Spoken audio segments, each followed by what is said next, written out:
Bloomberg Audio Studios. Podcasts, radio, news. This is the Bloomberg Daybreak Asia podcast. I'm Doug Krisner. You can join Brian Curtis and myself for the stories making news and moving markets in the APAC region. You can subscribe to the show anywhere you get your podcast and always on Bloomberg Radio, the Bloomberg Terminal, and the Bloomberg Business app. Seema Shah, Chief Global Strategist, Principal Asset Management. Seema, thank you for joining us. So Powell was essentially a lot more positive on the economy than Messrs. Dudley, who we heard from, El-Arian, Shepherdson, Gundlach, and many others. For him, there's no real urgency to cut. I think many people would agree with that as well. Will they be proved right? Thanks for having me on this morning. Well, look, I think that I think Powell is correct to retain that air of optionality. We've already seen their fingers be burnt several times with regards to the inflation story. So they do need to maintain that hawkishness to ensure that they have full confidence and that it's the right decision. I think for us, we can see that there is an economic slowdown taking place in the US, but we're fairly sanguine about how that plays out. We do need to keep an eye on the labour market, most importantly. But I think at this stage, it is right for them probably to not be as negative as maybe you're hearing from a number of other commentators. When you look at the way that markets have been reacting lately in anticipation of a pivot from the Fed, whether it's some people were saying possibly this month, and think Bill Dudley was in that camp. Let's say that September is the first cut that we get. Do you think the Fed is concerned about the relaxation of financial conditions, the easing in financial conditions that the Fed has seen lately? Is that worrisome? I think that is absolutely key, actually, for Powell and for the rest of the Fed. What we've seen in the past, for example, last October when Powell took a slightly dovish pivot, is that you did see financial conditions ease. You could see that the way that the market responded to it. And I would say that that's actually one of the reasons why you did see that inflation surge at the beginning of the year. So I think they have to be very cognizant of that. And even once they do start to cut rates, probably in September, they will keep a very, very close eye on how the market is evolving post that moment to ensure that they're not losing the inflation fight as soon as they start to cut rates.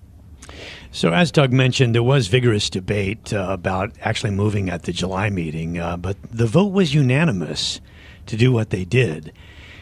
Powell is a very good consensus builder, but is that a little bit too much groupthink for some? Well, we know from the various comments coming out from the Fed speakers that there is a difference across the spectrum. So you do have some which are slightly more hawkish, but you have actually seen the tilt move towards slightly more dovish commentary from even some of the most hawkish of Fed speakers of late. Chances are that it probably was a fair amount of intense debate. But we know that, as you said, why not have it reflected, in a couple of dissents? And why does everybody have to be behind it? It just seems a little worrisome to some. I don't think it's worrisome. I think that it's very clear that this is Powell's Fed. When it is no longer Powell as the chairman, we could see a slight difference where we do hear the chairman talk more about dissents. It is very different to the Bank of England or the ECB, for example. But I think at this stage it's important for Powell to portray an image of complete consensus as they talk about Fed decisions. So, Seema, where does this leave you in terms of putting money to work in markets right now? So we continue to be fairly risk on. As we look across to the rest of the year, we do believe, as I said, although the US economy is slowing, we think it's fairly robust. We're not looking at recession. And then if you combine that with rate cuts, that is a soft landing, and it should continue to be positive for equities. The other areas that we are looking, of course, is around the world, because valuations across the US are still quite expensive.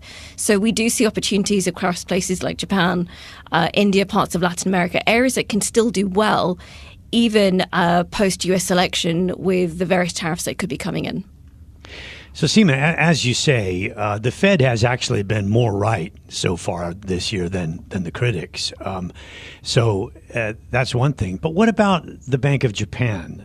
Do you like what they did yesterday? And do you like how they've been assessing, the conditions in the Japanese economy? So I think the Bank of Japan absolutely needed to move when they did. I think the weakness in the yen was really starting to become somewhat worrisome. So had they not moved, then there would have been a significant market reaction to this.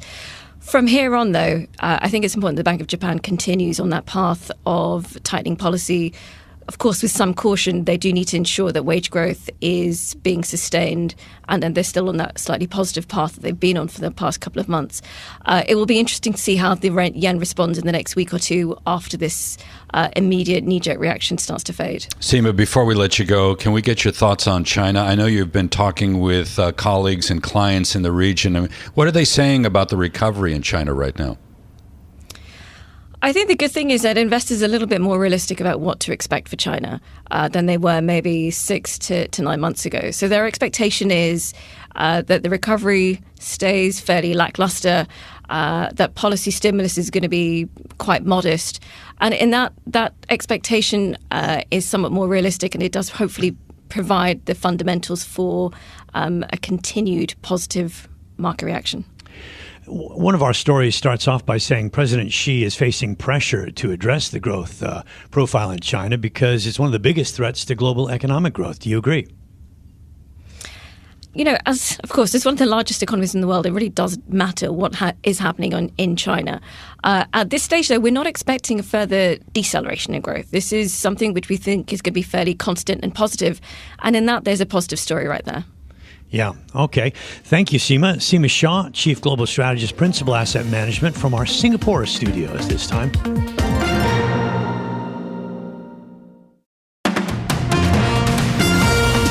Joining us is Kurt Wagner, Bloomberg tech reporter, to take a closer look at Meta's earnings. So the CEO, Mark Zuckerberg, Kurt, said that we CEOs are talking about this because AI is exciting and it's going to change so many things about how we do business. Meta, for instance, using AI to improve the way that ads find interested users. So tell us about how that played into the kind of positive reaction. Yeah, I mean, there's kind of two stories right now with Meta. There's the immediate term, right, which is how they're using AI to help their algorithms, recommend content to people, recommend ads to people, and essentially make that existing business more efficient. And then there's the long-term play, right, which is building large language models for chatbots, building AI-powered sunglasses or the metaverse that we've heard Mark Zuckerberg talk about. And so right now, they're kind of doing this balancing act of trying to continually report earnings, continually keep investors happy with that short-term stuff while spending very aggressively on the long term. And every quarter that they exceed expectations, they kind of buy themselves a little bit more time for those long-term visions, which is what happened today. Yeah, it's a very interesting point because there is the overall CapEx, but a portion of that is delivering on the return on investment in the ad space. What is less clear is whether Mr. Zuckerberg's bet on the metaverse is going to play off. What should we be looking for next beyond kind of the search, I wouldn't call it search, but ad-related placement as it relates to AI for the people that use Facebook, Instagram, and WhatsApp? What should we be looking at next?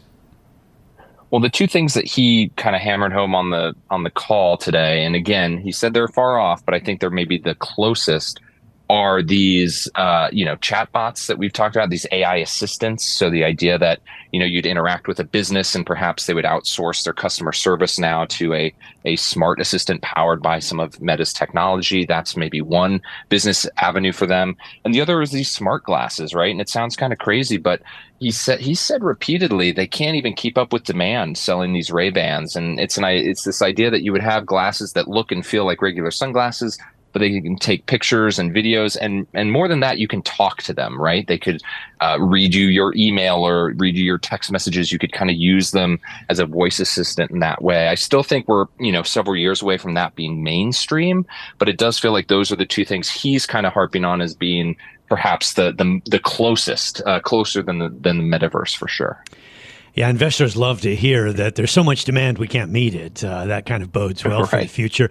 But I think Doug and I are sort of dancing around the same kind of essential point, which is, Meta was slammed for its spending on the metaverse, and it's being rewarded for its spending on AI. What's really changed to create those conditions?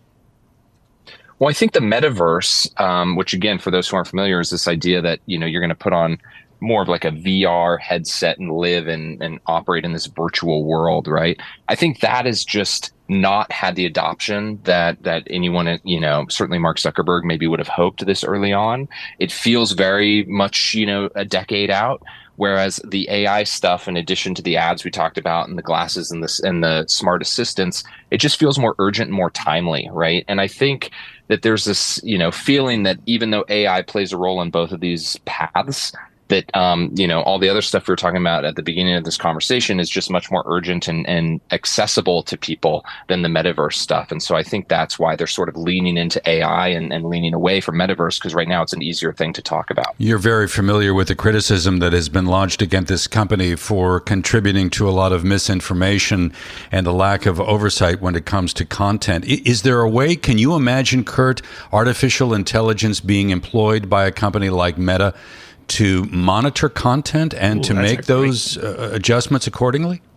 Great question. Well, it's already happening at scale. I mean, you think about how many people, I think they have 3.2 billion users across all of their apps on a monthly basis right now. And so they're already using AI for a lot of things. They're using it to take down certainly things that are easily detectable, child pornography, for example, terrorism propaganda, things that they can like build a database and say to the AI, go find things that look like this and remove it. It gets harder, of course, when you talk about misinformation or speech-related things, right? Because these are rarely very black and white. But because of the scale they operate on, a lot of this stuff is first flagged by AI and then it's reviewed by a human afterwards. So as the AI gets better and better, you could see, the human element of this maybe starting to fade away. I don't think it'll ever go away entirely, but that's the goal, is that when you're at a scale that they operate at, you have to do things automatically. You can't rely on humans. Is Meta going to control the consumer AI experience where Microsoft has the enterprise? Well, that's the goal, right? I mean, that's part of why Mark Zuckerberg is making a lot of their AI technology open source. It sounds sort of counterintuitive, like why would you spend billions and tens of billions of dollars building this and then sort of give the blueprints away to other people? But his argument is that it will make this ubiquitous around the industry and hopefully everyone will be using Meta's technology. Yeah, sounds good. Kurt, thank you very much for being with us here on the program. Kurt Wagner, Bloomberg tech reporter.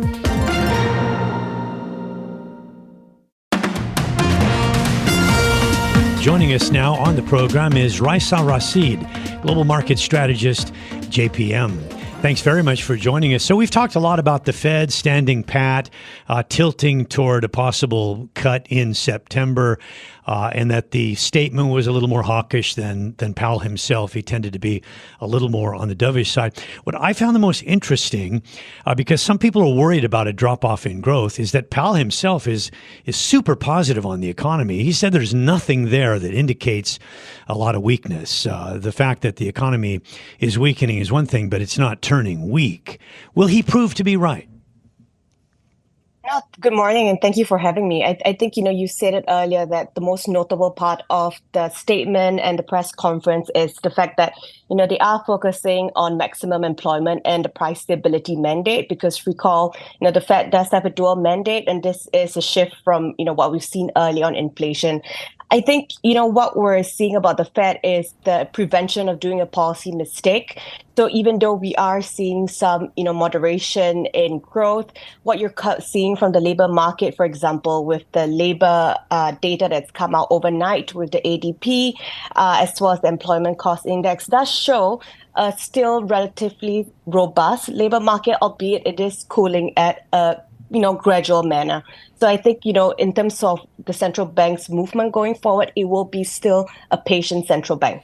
So is the equity market in the U.S. right to rally? Is it correct to rally? Because, if there is some question about potential slowing, earnings may feel the effect of that.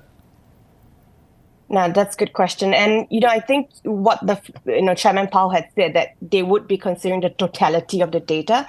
We think that investors should also be, concerned about that as well. And the risk, and investors should be very mindful of the potential risks, which are really at times underestimated.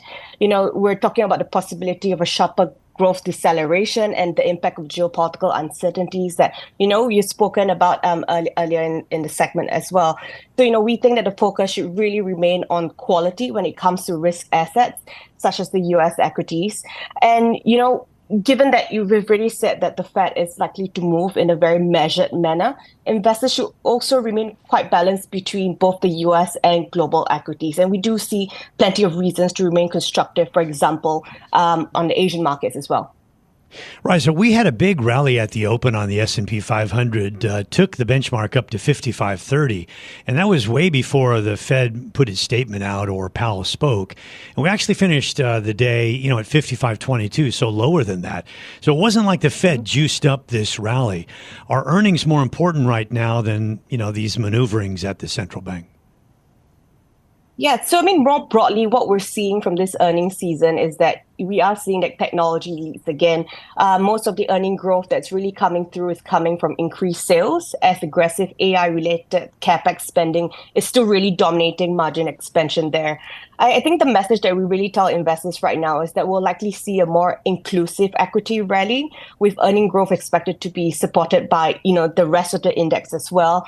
We could see some correction of volatility like what we've seen in the last 2 weeks as well. But the fundamentals that are really underscoring the themes that we believe in, such as AI, will remain in the medium term as well. We were talking about this sell-off a moment ago in the Japanese equity market. The yen has been on a tremendous rally in about the last 24 hours. Are you constructive on Japan on the equity side?